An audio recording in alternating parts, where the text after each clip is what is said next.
और हाथरस में भगदड़ के बाद बाबा बागेश्वर अलर्ट हो गए हैं। उन्होंने अपने भक्तों के लिए आवश्यक सूचना जारी कर दी है और कहा है कि अत्यधिक भीड़ होने के कारण सभी से अनुरोध है कि घर से ही अभी कुछ दिनों तक बालाजी सरकार की आराधना करें, किसी तरीके की अनहोनी ना हो जाए, इसीलिए सभी जनता को सचेत किया है। आज अथाह भीड़ धाम पर आई थी। अब ये देखिए, अब ये इतनी बड़ी घटना हो गई, इसके बाद जितने भी सत्संग या फिर बाबाओं के प्रवचन के कार्यक्रम होते हैं, अब सभी कह रहे हैं लोगों से कि फिलहाल अभी कोई सभा नहीं होगी, गर्मी बहुत है, उमस बहुत है, घर में ही रह करके आप पूजा अर्चना करें। और उन्होंने देखिए कुछ तस्वीरें भी ट्वीट की हैं बाबा बागेश्वर ने, जिसमें वो भीड़ दिखा रहे हैं कि कितनी भीड़ है और वो बार बार कह रहे हैं कि ऐसी स्थिति में लोग घर से ही आराधना करें।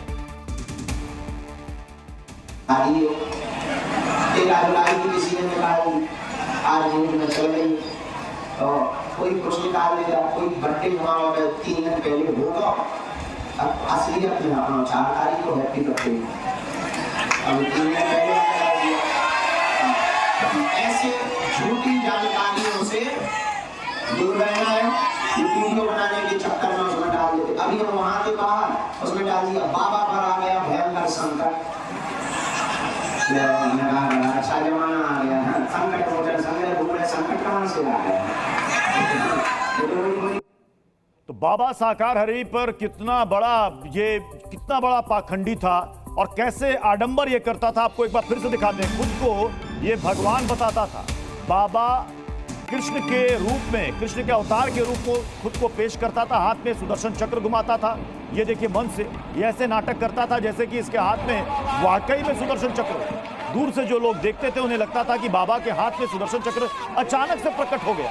लोग वहां पर आकर्षित हो जाते थे इस बाबा से।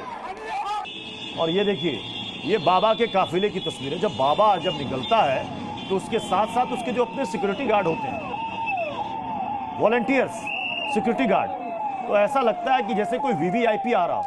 अब देखिए बाबा के काफिले की तस्वीर है। सड़क के दोनों ओर अच्छी खासी संख्या में उनके भक्त, उनके फॉलोअर्स खड़े हैं और ये बाबा देखिए अपनी गाड़ी से जा रहा है। लेकिन गाड़ी से जब बाबा चलता है तो सामने उसको स्कॉट करने के लिए उसकी पूरी टीम होती है, सिक्योरिटी गार्ड्स होते हैं जो लोगों को दूर रखते हैं।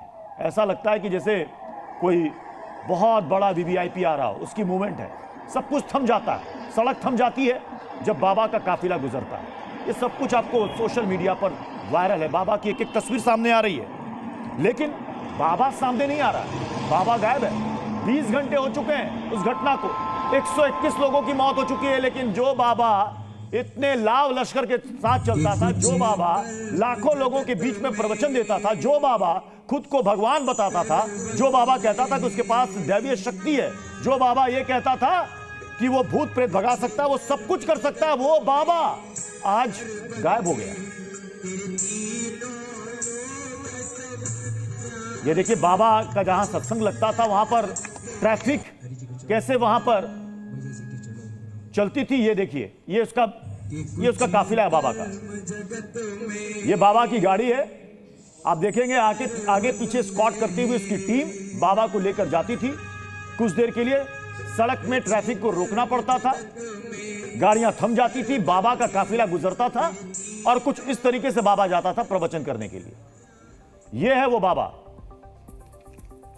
एटा का रहने वाला सूरजपाल उर्फ साकार हरि, जो कभी पुलिस की नौकरी किया करता था। कई आरोप लगे इस बाबा पर। उसके बाद इसने आध्यात्म की दुनिया को चुना और कहीं भी जाता तो अपनी पत्नी को साथ रखता है ये बाबा। और ये उसके आश्रम की तस्वीर है बाबा की। शर्ट पैंट, कभी कोट पहनता है ये बाबा और कहता है खुद को कि मैं सभी फर्जी सदगुरुओं को एक्सपोज कर दूंगा, मेरे पास वो दिव्य शक्ति है, मैं कुछ भी कर सकता हूं। खुद को ये स्वयंभू परमात्मा ईश्वर बताता है और लोगों का दावा है कि बाबा भूत प्रेत भगाते हैं, जिन भगाते हैं बाबा। और इन्हीं बाबा को सुनने के लिए 2.5 लाख से ज्यादा भीड़ हाथरस में इकट्ठा हो गई थी। और उसके बाद आपने देखा जो तस्वीरें हमने दिखाई, जी न्यूज सबसे पहले पहुंचा मौके पर, घटना पर, जहां आपकी तस्वीरें देखकर लोग सिहर गए। जूते चप्पलों की ढेर। और आज सुबह जो तस्वीर सामने आई कि खेतों में फेंक दिया गया ताकि जांच टीम को पता ना चले कि यहां पर कितने लोगों की भीड़ इकट्ठा थी। अब एक एक करके बाबा की सारी कलई खुल रही है। बाबा की सारी पोल पट्टी खुल रही है। बाबा का साम्राज्य, उसका पाखंड, उसका रहस्य लोक एक एक करके अब दुनिया के सामने आ रहा है। लेकिन इन सब के बीच में वो सवाल अब भी मौजूद है कि बाबा आखिर 20 घंटे हो गए, कहां गायब हो गया? जमीन खा गई, आसमान निगल गया, बाबा गया कहां आखिर? उसके भक्त कह रहे हैं कि बाबा आश्रम में नहीं है। हमारी जी न्यूज की टीम भी पहुंची थी बाबा के आश्रम में पता करने के लिए कि बाबा है कहां। जी